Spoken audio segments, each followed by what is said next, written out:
Have you ever been the one who always showed up, the responsible one, the silent helper, the person who never asked for much but gave everything? I was that person for 32 years, until the day my own parents asked me not to come to Thanksgiving. One message changed everything. But instead of breaking me, it became the moment I reclaimed my voice, my space, and the meaning of family. This isn't just a story about rejection. It's a story about courage. About setting boundaries with people you love, about letting go of old roles, and building something new, from the ashes of what was never truly whole. If you've ever felt erased, unappreciated, or like a background character in your own life, then this story is for you. You're watching ErasedMe, where every story we tell reminds you that it's okay to walk away, it's brave to start over, and it's powerful to be seen. Blackheart, don't forget to subscribe and hit that notification bell. Because sometimes, the most unforgettable stories are the ones we were never supposed to tell. Growing up, I was the dependable one. The box checker. The quiet achiever. I was the daughter who never gave my parents a reason to worry, the one who handled things before they even became problems. My name is Cassandra Miller, and for 32 years, I genuinely believed that being reliable meant being loved. My parents, Linda and Robert, raised 2 daughters. I was the firstborn, disciplined, focused, ambitious. 5 years later came Melanie, effortlessly charming, emotional, always on the edge of a crisis. And for some reason I never quite understood, crisis seemed to equal affection in our home. When I was 16, I saved up for 2 years to buy my first used car. I babysat, cleaned houses, even walked neighborhood dogs to piece together that down payment. On Melanie's 16th birthday, our parents surprised her with a brand new convertible, complete with a red bow. I smiled for the photos. But inside, something cracked. Mom always had an explanation. Your sister just needs more help, Cassie. You've always been so capable. Capable. That word followed me like a shadow. It was supposed to be a compliment, but it became a shield they hid behind whenever I asked for attention. When I graduated top of my class from Boston University, my parents clapped politely, then left the ceremony early to help Melanie move into her new apartment. When I got my first real promotion at 25, the family dinner meant to celebrate somehow turned into a full-on brainstorming session for Melanie's wedding decor. Still, I showed up. I called every week. I sent birthday cards, organized reunions, even helped financially when Melanie's husband Tom lost his job, covering their rent for 3 months without a word of thanks. My life became a quiet series of sacrifices no one asked for but everyone expected. People often said, "Wow, your family seems so close." And I would smile and nod, not having the heart to explain that closeness doesn't always mean connection. Sometimes, it just means obligation wrapped in tradition. What stung the most was last year's Thanksgiving. I brought my then boyfriend, Michael, someone I really cared about, someone I hoped would ground me in this chaotic dynamic. My parents didn't ask a single question about him. We were seated at the kids' table, because apparently, Tom's parents needed the extra seats at the main one. When I quietly announced during dinner that I'd been promoted to executive vice president at Nexus Technologies, my mother barely looked up from the mashed potatoes. "That's wonderful, honey," she said flatly, before turning the conversation to Melanie's PTA fundraiser. I laughed it off, just like I always did. But Michael didn't. On the flight back home, he said something I'll never forget. "Cassie, I don't think they see you. They see what you do for them, not who you are." He broke up with me a month later. He said he couldn't watch me constantly shrink myself to fit into a family that had never made room for me. I should have listened to him then. But part of me still hoped. Still believed that one day, if I just achieved enough, gave enough, loved enough, they would finally see me.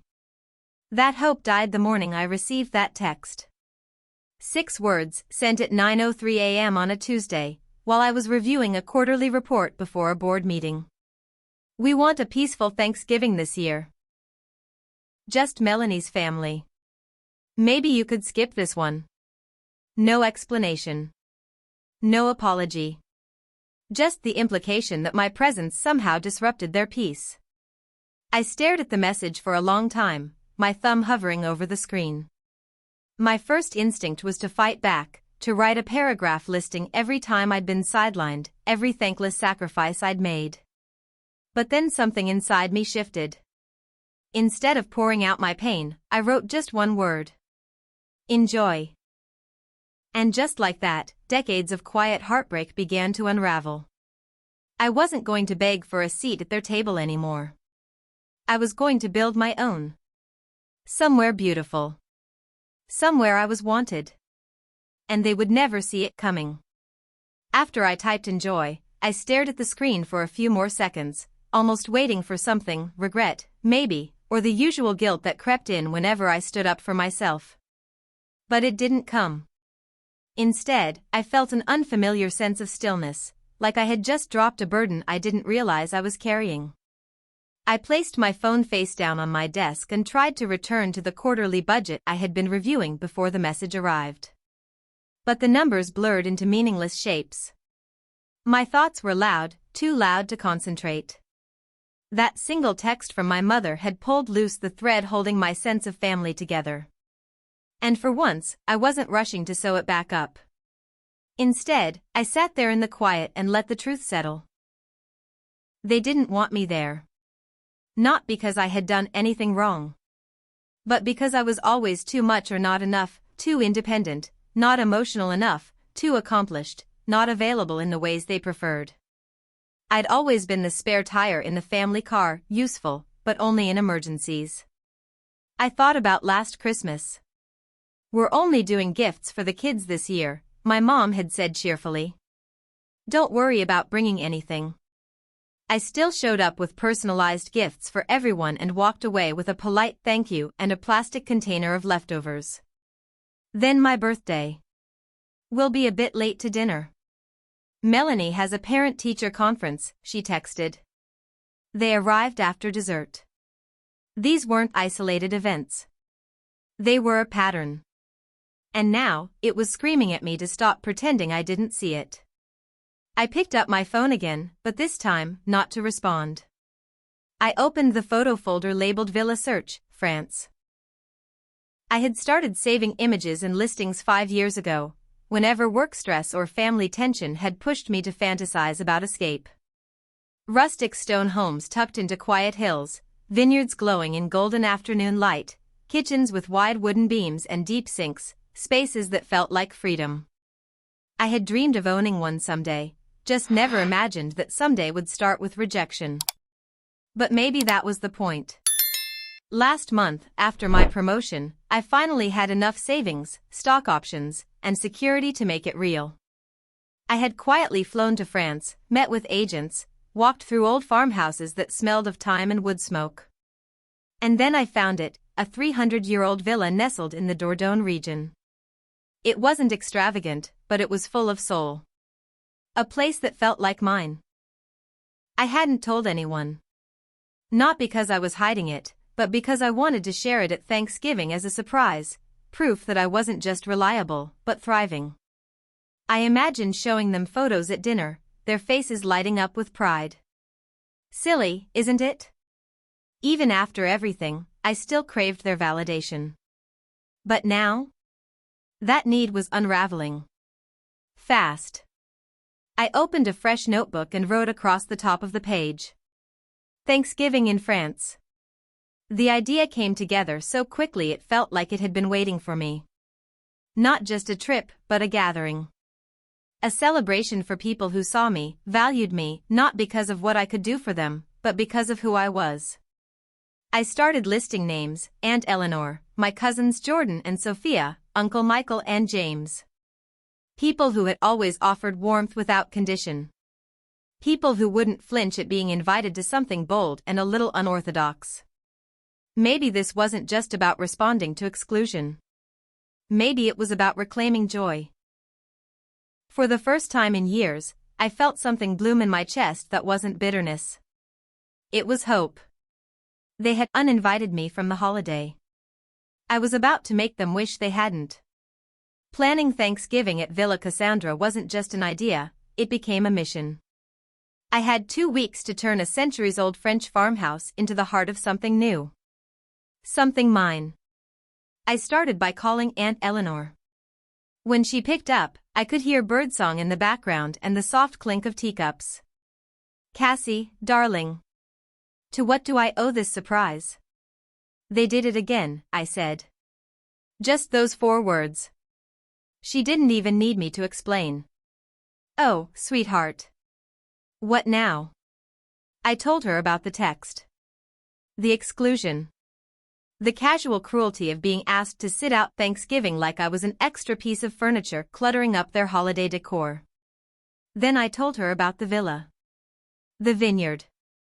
The crooked shutters and the fireplace that had survived revolutions and world wars.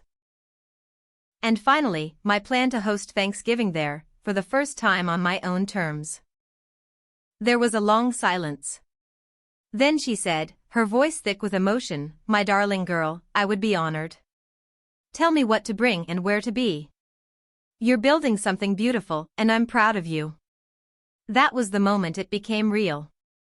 I spent the next few hours calling the people who had always shown up for me in the quiet ways, my cousins Jordan and Sophia, Uncle David and Aunt Patricia, Uncle Michael and James. Every call felt like another stone placed in the foundation of something new. Sophia didn't even let me finish before shouting, "Yes. Are you kidding? Thanksgiving in France instead of Aunt Linda's performative potluck? I'm already checking flights." Jordan laughed in the background. "Just tell us what wine to bring."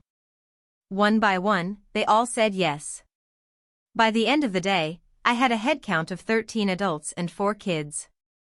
My villa, with its sprawling stone walls and warm wooden beams, would be full of laughter and the clatter of forks and wine glasses.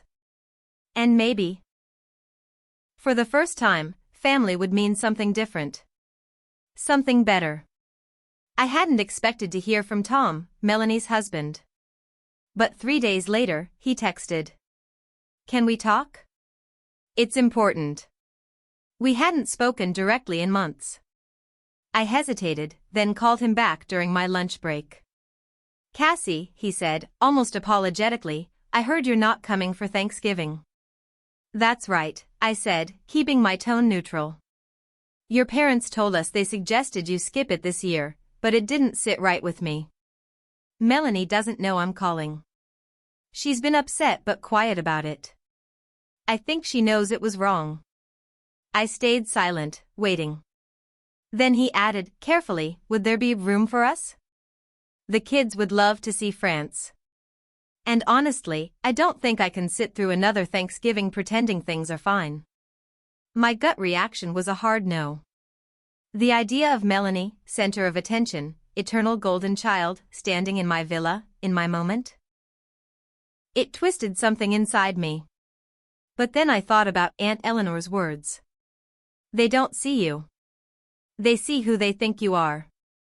Maybe this was a chance for Melanie to finally see me without our parents in the middle. Maybe this time could be different. "I'll think about it," I told him honestly. "There's room physically. I just need to make sure it feels right emotionally." That night, I sat out on my balcony overlooking Boston Harbor, notebook in hand, wind tugging gently at my hair. I wrote out a list titled, "What This Thanksgiving Is and Is Not." It is about connection. It is about presence, not performance. It is not about proving anything. It is not about fixing the past. It is about building the future I deserve. I stared at that list, then wrote one final line beneath it. It is mine. The sun was just beginning to rise over the hills of the Dordogne when I pulled open the heavy shutters of Villa Cassandra. A soft amber light spilled into the rustic kitchen, illuminating copper pots, hand-painted tiles, and a thick wooden table that practically begged to be covered in food and surrounded by people I loved. My guests were arriving that day. It still felt surreal. 2 weeks earlier, I had been told, casually and cruelly, that I wasn't welcome at my family's Thanksgiving. Now, I was hosting one of my own, in a centuries-old farmhouse in the French countryside. And somehow, it didn't feel like running away, it felt like coming home. By mid-morning, the gravel driveway crackled under tires. I hurried outside, my heart thudding with excitement. Aunt Eleanor was first, stepping out of a small rental car, followed by Jordan and Sophia. She looked around, eyes wide, lips parting in awe. "Cassandra," she whispered. "This is magnificent." I hugged her tight, overcome by the simple fact that she was here, that they were all choosing to be here with me. One by one, my family arrived. Uncle David and Aunt Patricia pulled up next with Madison and Leah, their daughters, who squealed with delight at the ivy-covered walls and the attic loft they'd quickly claimed for themselves. Uncle Michael and James brought cases of carefully chosen wines. James, ever the wine snob, had insisted on selecting bottles that would respect the setting. I had prepared a casual welcome dinner for the night before Thanksgiving: cocoa vin, warm bread from the village bakery, aged cheese, and olives marinated with citrus and herbs. We gathered around the big kitchen table, candles flickering in mismatched holders, and toasted to the start of something new. I looked around and saw smiles, unguarded laughter, eyes that sparkled not with judgment but joy. There were no whispered comparisons, no sharp glances, no subtle jabs. Just people, together. But the true test came just before sunset. A large rental van rumbled up the gravel. I stood on the front steps, heart in my throat. Tom stepped out first, then Emma and Jack came bounding after him, their backpacks bouncing. And then came Melanie. We locked eyes across the courtyard. For a moment, neither of us moved. The wind tugged her scarf gently, and her face was unreadable. Then, Jack and Emma spotted me. "Aunt Cassie," they shouted, sprinting toward me like little arrows of joy. I knelt as they barreled into my arms, their hugs fierce and eager. When I stood up, Melanie had walked closer. She looked around the villa slowly, taking in the stone walls, the climbing roses, the vineyard just visible beyond the trees. "It's beautiful," she said softly. "Thank you," I replied, my voice steady. She hesitated. "And, thank you for including us." It wasn't an apology. But it was something. A beginning. I helped Tom carry in their bags. The kids were quickly absorbed by Madison and Leah, who promised to teach them card games and some basic French. As the sun dipped lower, I gave everyone a tour of the house, the creaky attic, the cozy reading nook near the fire, the vineyard view from the terrace off the master suite. Everywhere we went, people exclaimed, laughed, marveled. The villa came alive not just with voices but with presence. That night, as the fire crackled in the great stone hearth, Uncle Michael raised his glass. "To Cassandra," he said, with a proud smile. "For bringing us together in this magical place. This may just be the start of a new family tradition." The glasses clinked, and a soft wave of emotion rushed over me. I caught Melanie's eye across the table. She didn't look away. Instead, she gave a small nod and lifted her glass. After everyone drifted off to their rooms, I stayed behind to tidy the kitchen. The quiet felt rich, full. I finally checked my phone. 3 messages from my mother. All asking when Melanie's family would be arriving. Not one mentioned me. I stared at the screen for a moment. And then, I smiled. Because this villa, this gathering, this peace, wasn't something they could take away. Thanksgiving morning dawned crisp and clear. I slipped downstairs in my robe to start the coffee. The house was still asleep. I stood in the kitchen doorway, watching the first light spill across the vineyard, and let the silence wash over me. This day would be different. Uncle James was the first to appear, offering to walk to the bakery for fresh pastries. Aunt Eleanor followed soon after, claiming her self-appointed role as breakfast captain.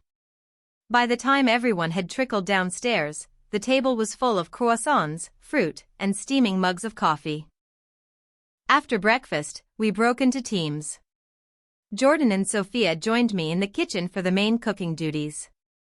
Uncle David and Tom took the kids to explore the nearby village, while Melanie and Aunt Patricia stayed back to decorate the dining room. No one was assigned. Everyone simply offered. The kitchen buzzed with life. Sophia worked her magic on a sweet potato casserole. Jordan whipped mashed potatoes with so much butter it should have been illegal. I basted the turkey with herbs from the villa's garden. At one point, Sophia looked up, grinning. This is the most relaxed Thanksgiving prep I've ever had. No Aunt Linda hissing about which bowl is hers, no whispered fights over cranberry sauce. Just joy. Later, the kids returned with arms full of flowers and handmade place cards. The long dining table was transformed with linens, candles, and drawings of turkeys in berets. As we all stepped back to admire the final setup, something inside me clicked into place. This wasn't just Thanksgiving. It was belonging. The turkey was nearly done. The house smelled of rosemary, browned butter, and something warmer, something I couldn't quite name. Love, maybe. Or freedom.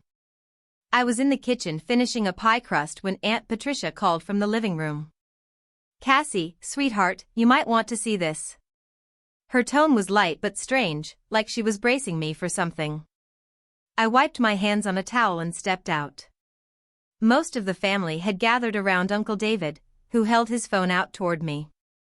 His face was unreadable. It's from your mom, he said quietly. I took the phone and read the message. David, are you and Patricia doing something for Thanksgiving? Melanie isn't answering, and we're getting worried. Dinner's in an hour. A sick feeling stirred in my stomach. I looked up and saw Jordan, Sophia, even Aunt Eleanor holding their phones. Similar messages had gone out to them too. My parents were slowly realizing what had happened. That the entire extended family was not where they were supposed to be. They still don't know, Sophia murmured. Should we tell them? I hesitated. A petty part of me wanted to say nothing. Let them find out through someone's Instagram post. Let them feel what it was like to be left out. But as I stood there, surrounded by laughter, wine, and warmth, I knew revenge wasn't what this gathering was about. Let's wait, I said. Just until after dinner. Today is about us, not them. Everyone agreed. But as we drifted back toward the kitchen, Melanie lingered beside me. She hadn't said much when the texts came in. Now she spoke quietly. I should have told them we were coming here, she said. I didn't know how. I turned to face her.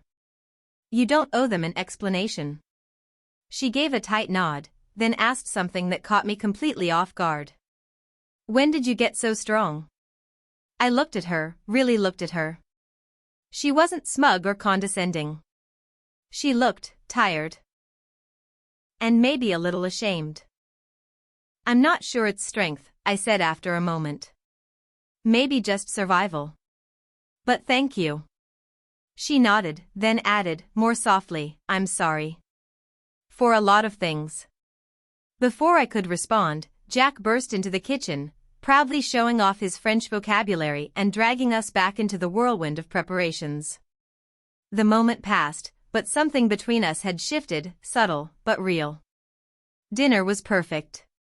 The table looked like something out of a magazine, flickering candles, handmade place cards, flowers the kids had chosen from the village. The food was warm and familiar, with touches of French influence. The wine flowed. Conversation sparkled. At one point, Melanie lifted her glass and declared loudly, Cassie, this is the most delicious turkey I've ever had at Thanksgiving. Mom would be so jealous. Everyone laughed, really laughed. Even me. Then, just as dessert was being served, her phone rang. We all heard it, my mother's custom ringtone. Melanie looked at me, unsure. I gave a small nod. She answered and put the phone on speaker. Hi, Mom. Melanie. Where are you? We've been waiting for hours. Your father's beside himself. We're fine, Melanie said, her tone steady. We're having dinner. What do you mean? With who? Where are you? Melanie glanced at me, then took a breath. We're in France. At Cassie's villa. Silence. Then, I don't understand. Cassandra's in Boston. No, I'm not, I called out, stepping into view of the phone. I'm here. With the family. Everyone except you and Dad.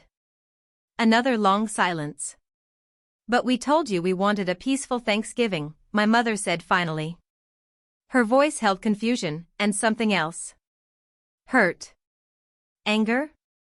You did, I replied calmly. And that's exactly what we're having. The line went dead. Minutes later, phones around the room buzzed with calls and messages. My parents were on a mission, demanding answers from anyone who would pick up. No one did. Instead, we poured coffee, passed slices of pie, and leaned back in our chairs. I felt light. Later, while others played games by the fire or wandered outside under the stars, Aunt Eleanor found me alone on the terrace. Are you okay? She asked gently.